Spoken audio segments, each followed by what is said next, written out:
Hi there. Are you ready for another fun-filled English lesson? Fantastic. I hope by now you've already watched our newest video, Cage Bird Part 1, which is part of a series called Learn English Through Poetry, because this video today is Cage Bird Part 2.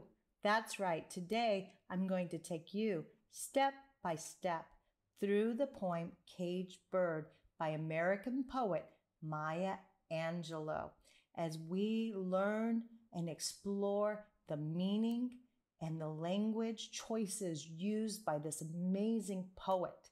And we look at the incredible images that she created with words. Words are magical. I hope that you will enjoy this lesson as I take you through step by step or stanza by stanza. Okay, if you haven't done so already, I think you should go ahead and take a look at part 1, because that's a listening exercise. Poetry shouldn't just be read, it should be listened to. English has sounds that are purposely put in place by poets through their word choices, and the sounds also have meaning. So once you watch part 1 and you click in that description box below, because this wonderful accompanying worksheet is waiting for you to download so that you can practice even more, get into some deeper meaning by yourself, and then join me for this video, part 2, as we explore Cage Bird together. I'm Shell from Get Lit English, and I am so happy that you joined me today, and I hope you enjoy this new series, Learning English Through Poetry. Are you ready? Let's get lit! I am so happy that you are joining me again today, and I really hope that you liked the reading that I did of Cage Bird in part 1 of this video lesson. If you haven't listened to it already, I suggest that you take a minute and go back and listen to it so that you can hear the language spoken and the powerful words and the emotion that comes with this poem. Now, I want everybody to understand this poem, and I want you to learn some new words and expressions too. So I'm going to be taking it slowly, and there will be a part 3.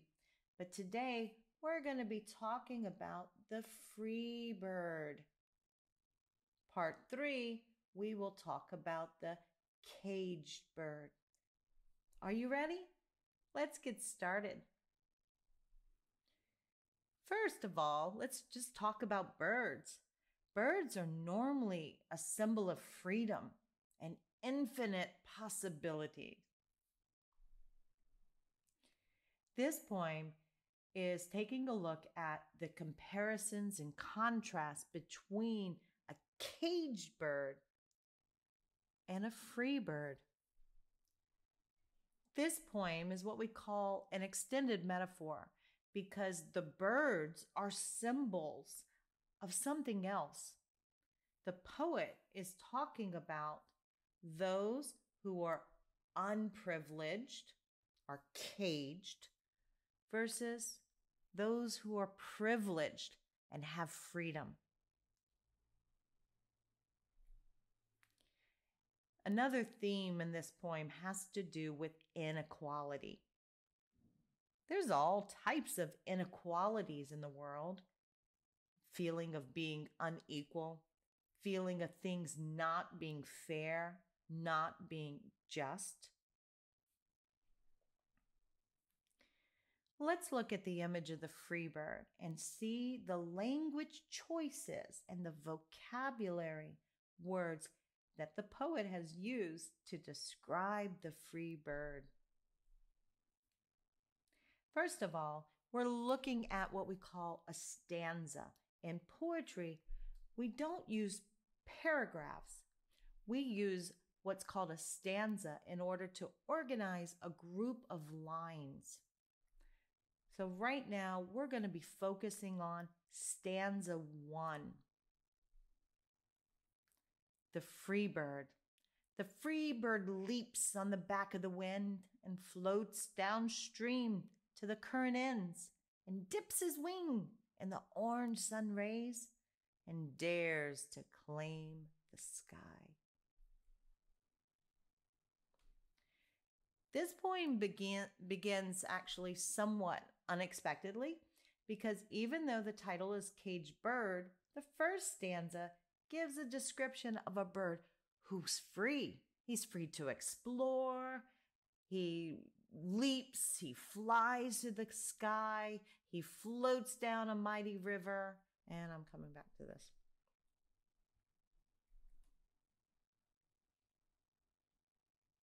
The free bird. Stanza 1 is giving a description of a free bird, which is a little bit surprising because the title of the poem is Caged Bird, but the poet has chosen to start with the free bird instead. And this first stanza gives a description of a bird who was free to explore the world. He leaps and he flies to the sky and he floats down a mighty river and plays in the sun and treats the whole world as if it belongs to him. The poet has chosen to use what we call active verbs. Active verbs are also called action or dynamic verbs, and these are words that are used to describe an action that a subject is performing. So this shows that the bird is very much in control of his life. The free bird makes all the choices he wants to do. No one tells him what to do. He leaps. Leaps is to make a long, quick jump.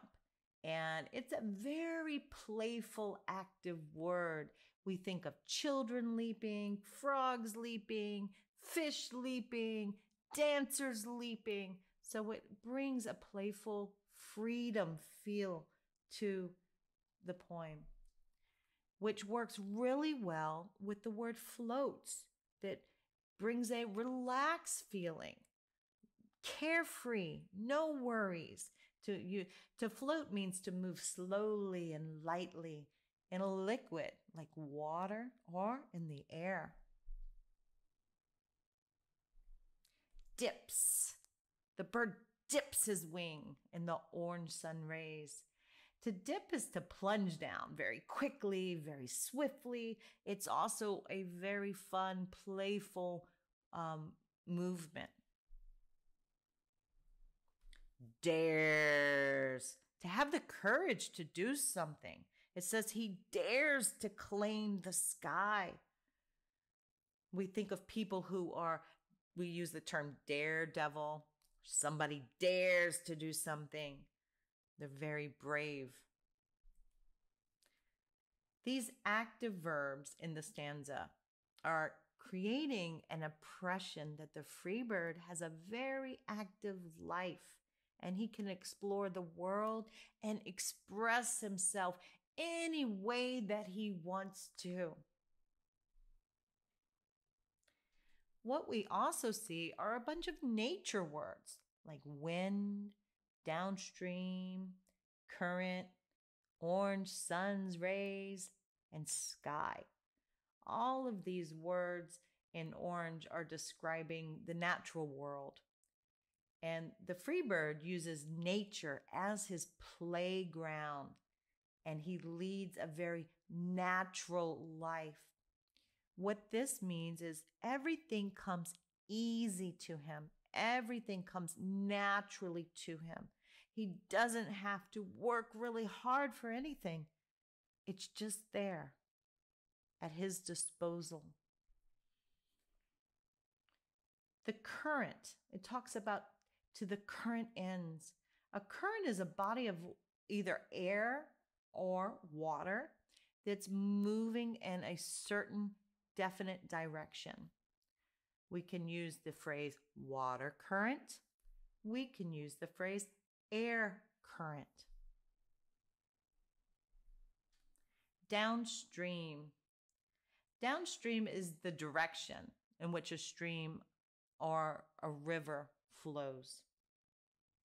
Very swift moving, very fast.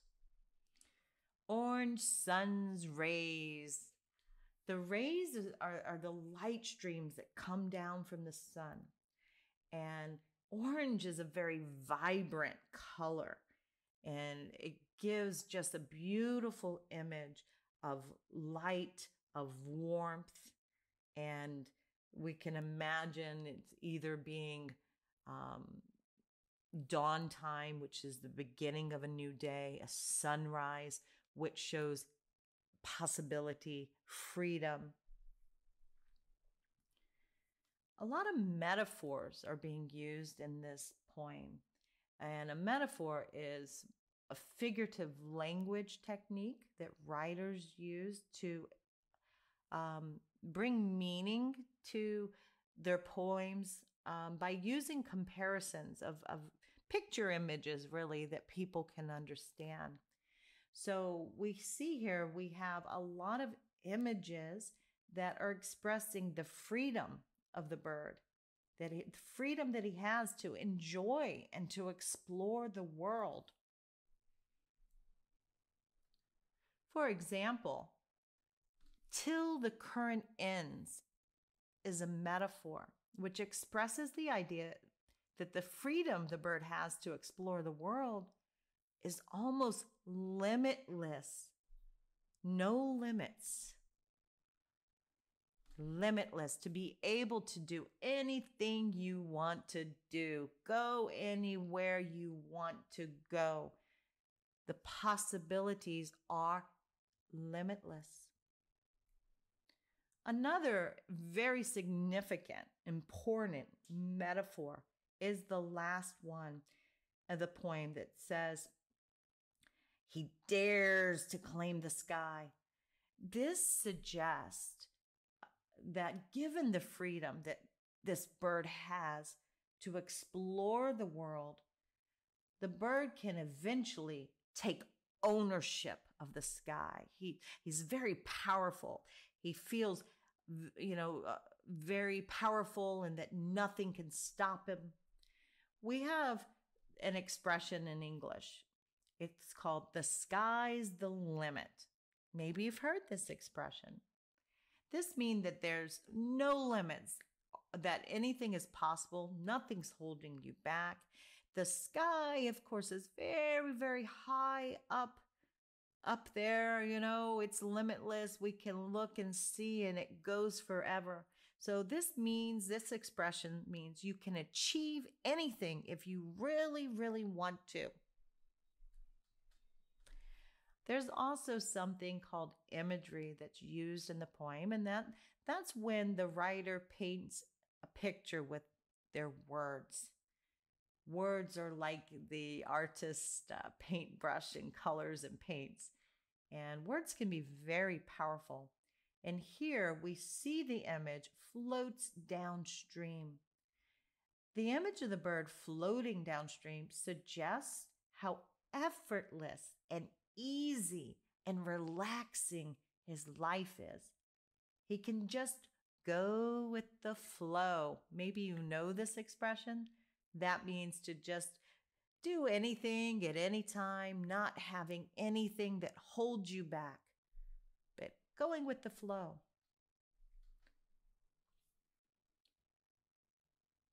The poem also uses a lot of warm colors when it's talking about the free bird. It shows that this bird's life is very vivid and very beautiful. And the sun is also a symbol of warmth. So when we look at the free bird's description in comparison to the dark images that talk about the caged bird, we can see a contrast, an opposite between the abilities of someone who's privileged and has everything at their fingertips when the sky's the limit versus someone who's not privileged or is oppressed or enslaved. So the color is very important as a symbol in poetry. And that the images of light for the free bird very much contrast the images of darkness for the cage bird. Another thing that brings that contrast between the two birds are the choices of the sounds that the writer has used. Sounds are very important in English. And here you can see alliteration happening. Alliteration is when we use the same sound at the beginning of different words that are very near to each other. We have the continuation of bird, back. We have dips, dares, claim, sky. All of these sounds are very strong sounds, very powerful sounds. And by using sound throughout this stanza, the poet is creating a feeling of strength and confidence and letting us know that this bird is invincible, like Superman. He can do anything. Well, I really hope you enjoyed that lesson. I love teaching on Caged Bird. It's one of my all-time favorite poems. There's so much rich imagery that's involved, and I hope you were able to follow along and gather some new vocabulary words and learn about some new language techniques. It's not only going to help you develop a better understanding of reading, but it's also going to help you learn how to write better and how to speak more confidently, as well as you learn more about the way language works together. All right, if you liked this video, please comment below. Let me know. I want to hear back from you. So I'm ready for your feedback. And hey, if there is a poem that you really would love for me to cover, type it down there in the comment box and I will do my best to make that happen and teach on your favorite poem. So subscribe to this channel if you haven't done so already and follow along with us. Make sure to click that bell for notifications and check out some of our other videos as well. We have learning English through songs and also learning English through culture. So we will be bringing you new videos weekly, and I really hope that you journey with us as we begin this new video channel, because you too can get lit. See you next time. Bye-bye.